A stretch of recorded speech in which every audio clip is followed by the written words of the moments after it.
Host of Fox News Sunday leaves the Fox News network. His destination is reportedly CNN. Fox News staff is in crisis, allegedly divided on the network's trajectory. Enter Tucker Carlson, cable news network ratings dominator, with 3.5 million average viewers per episode. He is the representation of what the new Fox News is. Unfortunately, he is also a highly controversial figure, and his docuseries titled Patriot Purge, 3-part docuseries, has caused boycotting, outrage, and high-level senior resignations at the Fox News network. There's so much more in this story. It is time, my people. Let's dive in.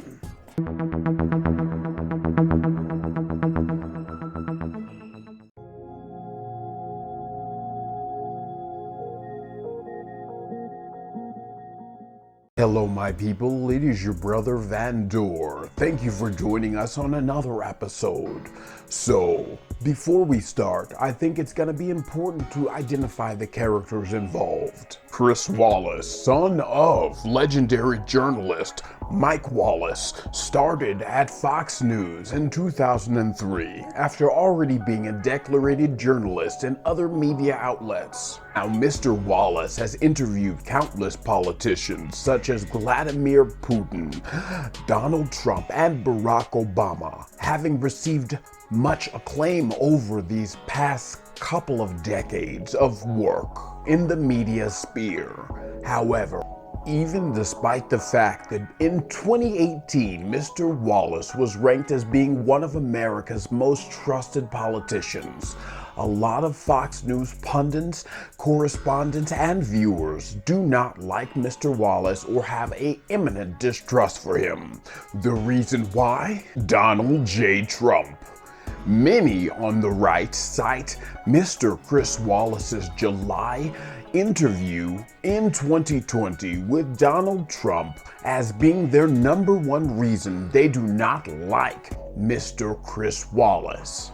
In the interview, Mr. Chris Wallace confronted Trump on taking a cognitive test, also on Joe Biden wanting to defund the police, and finally, he confronted him on the numbers in the pandemic. Obviously, this didn't go over well with Mr. Donald J. Trump, and in the interview, post-reaction, Mr. Trump stated that he did not like Mr. Wallace. Now, pre-2016, these styles of confrontational questions towards all politicians might have been accepted. However, this is a new Fox News, a new conservative party, and a new code-like ideology to follow.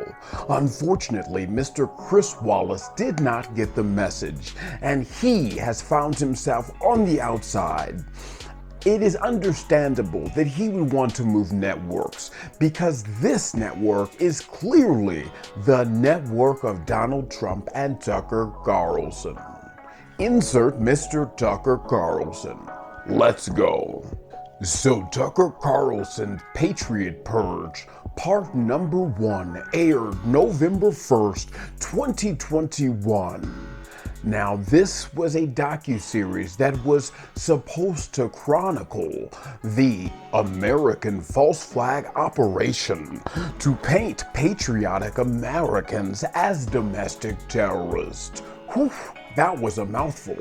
So, essentially what this docuseries was chronicling the January 6th insurrection at the Capitol and those people who have been affected by it. This documentary was supposed to highlight the victimization and the hardships faced by the true American patriots, the people who stormed the Capitol, who wanted nothing more than true justice and democracy to be served. Unfortunately for Mr. Tucker Carlson, a couple of facts in his documentary didn't line up with the true accounting of what was said according to the mainstream media. and thus Mr. Tucker Carlson has been branded the #1 conspiratorial chief, even beating Mr. Alex Jones. Mr. Tucker Carlson is now seen as a fringe element and someone who is allowed to perpetuate lies on his mainstream American television network. And yes, notice how I did say it was his network. Whether you believe that Mr. Tucker Carlson is perpetuating lies or not, we cannot discredit the fact that he has successfully taken over the Fox News network. In fact, 2 senior level staff members have resigned. They've even created a whole website in 2019, and they have fully dived in due to the Patriot Purge episode. Apparently, this particular episode has set off a lot of correspondents and people in the Fox News bubble. People like Shepard Smith. Shepard Smith was a decorated Fox News host who joined the network in 1996. However, he left in the year 2019. The reason he cited? He didn't really say anything publicly. However, later in his CNN interview with Christine Omnipore, Shepard Smith said that Fox News does, in fact, spread falsehoods and lies, and that he had reached a point to where he could no longer help and serve the better audience. This is sad coming from a longtime Fox News correspondent. However, it is not the last time that this has happened. Of course, we talked about Mr. Chris Wallace. However, there are 2 more very important people who have decided to quit and start their own publication. I am, of course, talking about the Dispatch and Stephen Hayes and Jonah Goldberg. Mr. Hayes and Mr. Goldberg were mainstays on Bret Baier's special report with Bret Baier. They joined the network in 2009, and in 2019, they decided to start up their own conservative publication. They ultimately decided to leave full-time for the network following the Arizona decision. So Arizona was called by Fox News before any of the other news media outlets. This led a lot of Fox people and a lot of Fox commentators, viewers, etc. to be extremely upset and cross with the network, calling it liberal, democratic, or even a total sham, saying that Fox News is a part of the Biden conspiracy. Unfortunately, the numbers did not pan out. Arizona, in fact, even did a recount, and it turns out that they were accurate in their election forecasting. Nonetheless, this incident has created a huge rift between the conservative Trump voters and many Fox News correspondent pundit viewers, people who tune into the network to watch Fox News, and people who tune into the network to hear Trump news. Unfortunately, these 2 don't always overlap, as we've seen in the case on Election Day. The election result reaction was one of the reasons cited by Mr. Goldberg for finally leaving. But the big breaking point, the final breaking point, came when Mr. Tucker Carlson's 3-part docuseries, Patriot Purge, was allowed to air. So the Patriot Purge, the 2nd episode, largely focuses on how Joe Biden and the administration of Joe Biden's administration are trying to hound up, hassle, and harass any of the American patriots who were at the insurrection. Now, in the Patriot Purge docuseries in the 3rd installment, Mr. Tucker Carlson says that This is War on Terror 2.0. He frames those people who are in those camps in Guantanamo. He says that they are holding American citizens in Guantanamo, the people who were responsible for the insurrection. And he also says that the people who killed Ashley Babbitt are looking for revenge. He also frames the killing of Ashley Babbitt as the first killing of war. War in the Americas is what I presume is what he's saying. And the only thing I can think about when he says that is civil war. I must take a step back before we even start the conclusion. Something very fundamentally divisive is happening with this January 6th insurrection. It is not only being used as a talking point on the left and the right, but it is being used by conservative media and liberal media to pin Americans against each other.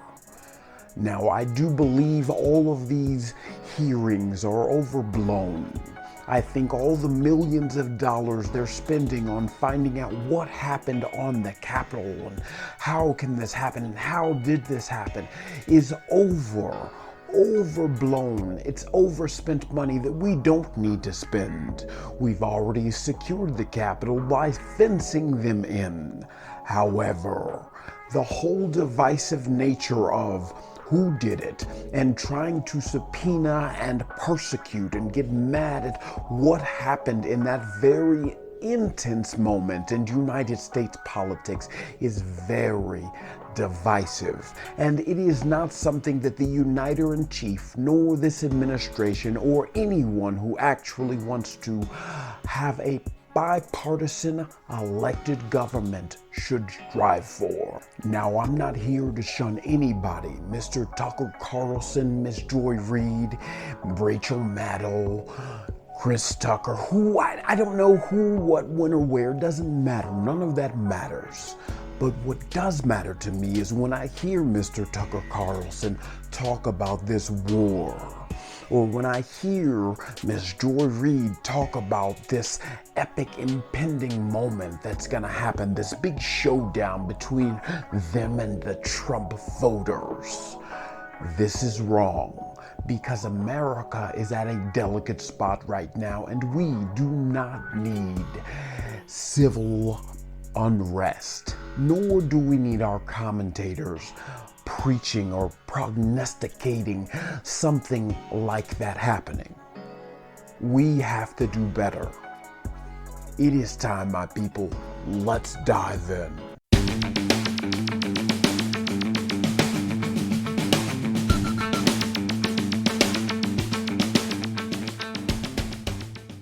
All right, my people, so the conclusion is going to be so simple. How much do you think those hearings and the subpoenas and all of the other things, how much time and how much money do you think that ultimately is costing? How much do you think that January 6th incident is ultimately going to cost? Now, I do realize a human life, or multiple human lives, in the case of the Ashley Babbitt and the police Capitol officers who passed away due to suicide or bodily injury, I do understand those lives are invaluable. However, also are the lives of the millions of constituents that Congress is responsible for. So every single day of inaction and sitting around wondering what could have happened to them is a day wasted for the American people. It is so funny to me that the Congress people are so caught up on their own personal safety when we have places like Chicago and New York, which are rampant and getting out of control with these not tough on crime policies. Not coming for any specific side, but just recently we have had a massive uptick in crime in all of our major cities, but we are focused on one incident that happened one day on one very special place where people don't want to pass laws. Shame on Congress. Shame on Nancy Pelosi.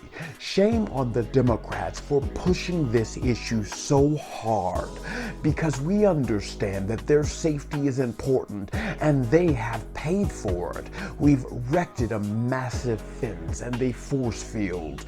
We have flooded more money into the Capitol security. We have the National Guard on standby. What more could they want? They want a witch hunt. They want to dive deep, and anyone who is connected with this horrible event, which could have affected them, which traumatized AOC and made her have PTSD, which I am not making fun of, nor am I making fun of the realistic danger they were being put in. However, much like the COVID situation, the reaction to the problem is bigger than the problem. The solution to the problem is a much bigger problem than the initial problem. What is that solving? Also, to Mr. Tucker Carlson and other commentators like him, stop what you're doing when you try to bait the people. Baiting the people for violence or any kind of action is wrong. And if you don't get that from the third episode in your Patriot Purge, if somebody watches that and they don't see that sense, they didn't watch the same thing I did. It was okay until that last one, because all the facts that you omitted or the lies that were told, they weren't so salacious. But trying to pit the American people against each other is shameful. Shame on you, Mr. Tucker Carlson. And I'm not one of those ones trying to ban you. I think you should still stay on air, but you need to learn from your mistakes because they are detrimental to the American people. My people, we are in a time where your words, your actions, and what you ultimately do, they link up and they matter. What you speak, it matters. And if you have a platform, it really matters to get it right. It took me a lot of attempts to start this video. I started a week ago because I wanted to get it correct. And I want to say that I do believe Fox News, much like MSNBC, is following a cult-like personality disorder situation in which they are following the candidate. Remember when Reverend Al Sharpton had those nice interviews with Barack Obama and he was doing all kind of stuff? He was going to the White House. Reverend Al Sharpton from MSNBC. You know, it is much like what happened under Trump when he granted Fox News unprecedented access to his administration. And we are seeing it happen again with the Biden administration and the CNN and the MSNBCs. However, Fox News should feel ashamed of themselves because how they omit from the truth. They will lie if it means making their viewers feel good. And the same with MSNBC and the same with CNN. They just do it on a much more subtle note and much more subtle level, except when they don't, like in the case of Andrew Cuomo and the blatant hypocrisy with Governor Cuomo. Anyway, my people, there is so much more to go into, and these networks like CNN and MSNBC and Fox and even ABC News, they have a lot of interest. Do not forget that they are in the business of making money, and they will lie to you, much like Congress will lie to you in the order of importance and place their well-being much higher than yours as the American tax-paying constituents. Shame on Nancy Pelosi. Shame on the network news broadcasters. We need a more honest government, and we need a more honest news media. Thank you, my people, for watching this episode of Van Door the Source. Please make sure to subscribe, check us out, comment, like, do everything you can to support your brother Van Door. Thank you for watching. Let's dive in.